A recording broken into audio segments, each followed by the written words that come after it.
I didn't do it. Help me understand this. What does he mean by he didn't do it? You just pled guilty to it. Because I'm being advised by my attorney.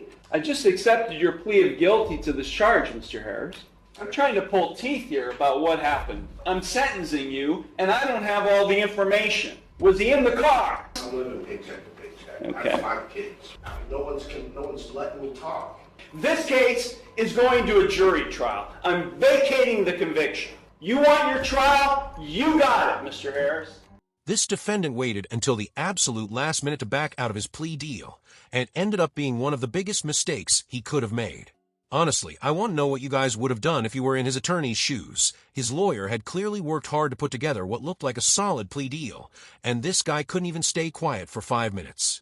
Instead, he kept pushing until the whole thing started falling apart. Now let's dive in and watch this defendant completely blow up his own plea deal in real time.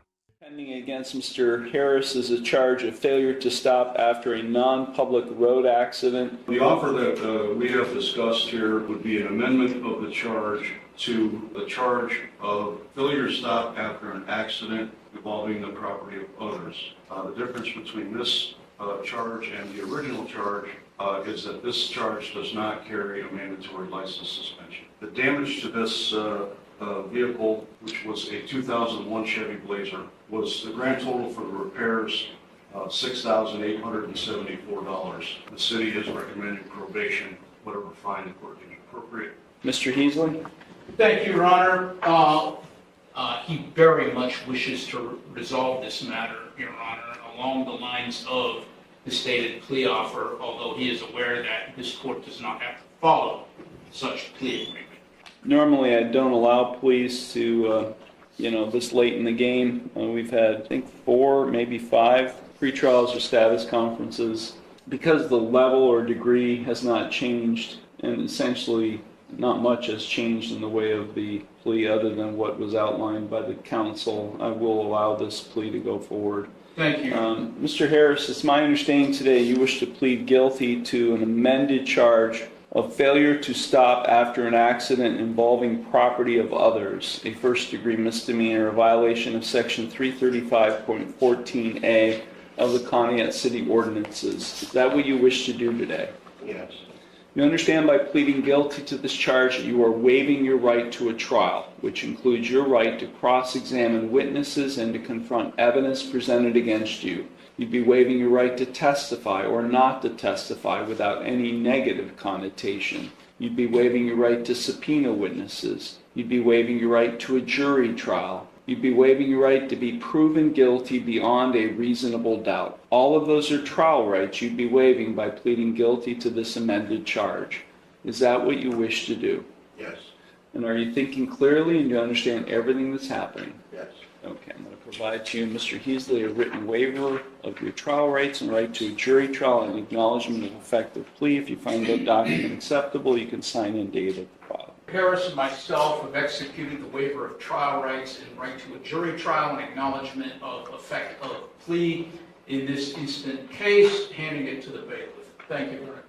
The court does find that defendants, as I indicated, will allow the amendment to go forward. I do find the defendant's plea of guilty to the amended charge to be knowing, voluntary, and intelligent. The court will accept the guilty plea to the amended charge, and I will therefore find him guilty of the amended offense.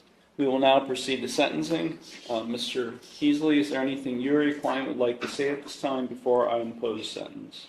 Thank you, Your Honor.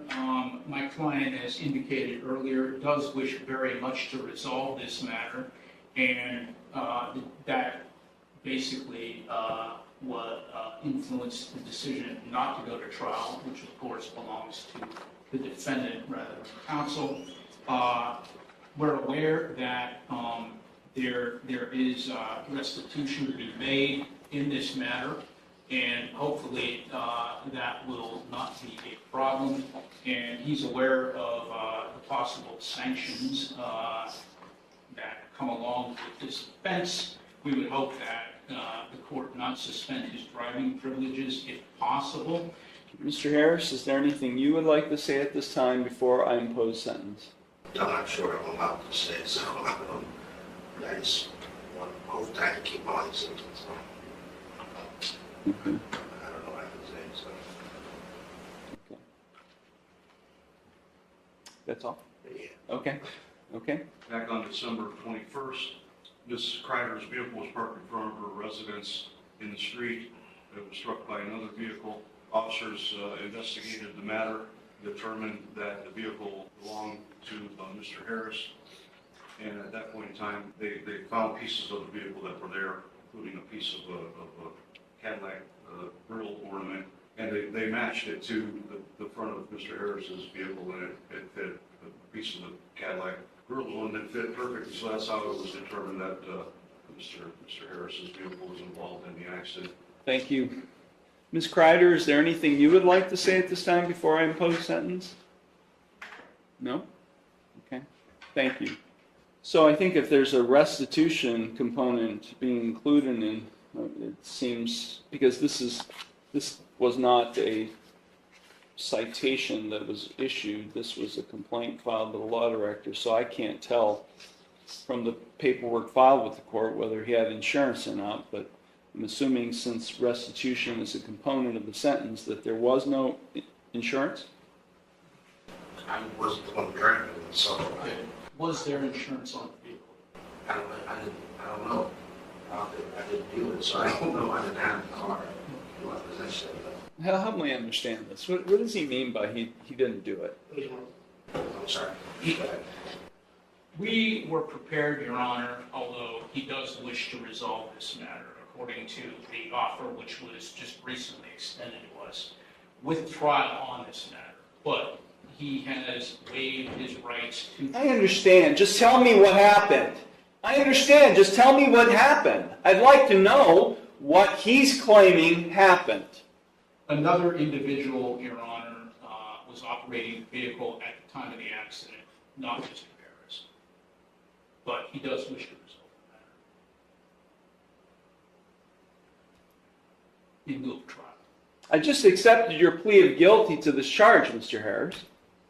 I'm now in the sentencing stage. Okay, I understand, but I'm getting advised by my lawyer, so I'm not, that's what I said, I don't know what I'm allowed to say that I'm allowed to say. I'm trying to be respectful. The judge wanted to know regarding insurance on the vehicle. Cadillac Escalade. I get that. And I didn't have insurance on that vehicle. Whose vehicle was it? Okay, so the vehicle was in my name that I used. I let my brother have that vehicle because I'm trying to help him out. It's your vehicle. It was in my name. It was his vehicle. He purchased it. He bought it. Was the title transferred? No, he did not transfer the title. I'll have to continue to talk briefly. You can talk to your attorney. I'm trying to pull teeth here about what happened. I mean, I'm sentencing you, and I don't have all the information. Okay? Was he in the car? I feel like I'm cross-examining him. Was he in the car at the time? No, sir. Okay. So, here's what I'm getting at, Mr. Heasley, specifically for you. If he pleads to a charge where he's operating a vehicle in an accident, and he's not able to provide proof of insurance on the vehicle he was driving, what happens? It's a non-compliance suspension with the Bureau of Motor Vehicles. Right? I mean, I know this amendment was all about trying to avoid a license suspension, but if he pleads guilty to operation and he's not able to provide proof of insurance, then it's a non-compliance suspension. Do you have the restitution to pay today? No, sorry. How long will it take you to get it? This case has been pending since December. You haven't been setting any money aside for that possible consequence? I'm living paycheck to paycheck. Okay. I have 5 kids. I'm sorry, Mr. Harris, I'm but take a look behind you. I didn't do it You just pled guilty to it. because I'm being advised by my attorney. I asked last time I was here, I asked if I could talk. No one's letting me talk. Well, we've got an appeal issue right now. We got an ineffective assistance of counsel claim right now. And I'm not going to allow this thing to go up on appeal and you guys spend all kinds of time dealing with an appeal, I'm going to leave. And you guys are going to talk about this, and then we're going to resolve it, because I'm not sentencing right now. Because I'm not going to allow you to waste your time having to deal with an appeal on an ineffective assistance of counsel claim. This case is going to a jury trial. I'm vacating the conviction. This case is going to a jury trial on Thursday. You want your trial? You got it, Mr. Harris. This case is being vacated. I'm sorry, Ms. Kreider. This case is going forward to a jury trial. I'm vacating the conviction, and we are not proceeding the sentence. Unfortunately, the judge ended up shutting off the Zoom live stream, but luckily for you guys, I always follow up on these cases. This defendant eventually went to trial, and things definitely didn't go the way he probably hoped. He ended up with his license suspended and was placed on probation for up to a year. And honestly, this is a pretty good reminder that you should listen to your attorney when they're trying to guide you through a plea deal. But let me know in the comments, do you think his attorney was actually sabotaging him, or did this guy simply make a terrible decision? Thanks for watching, guys.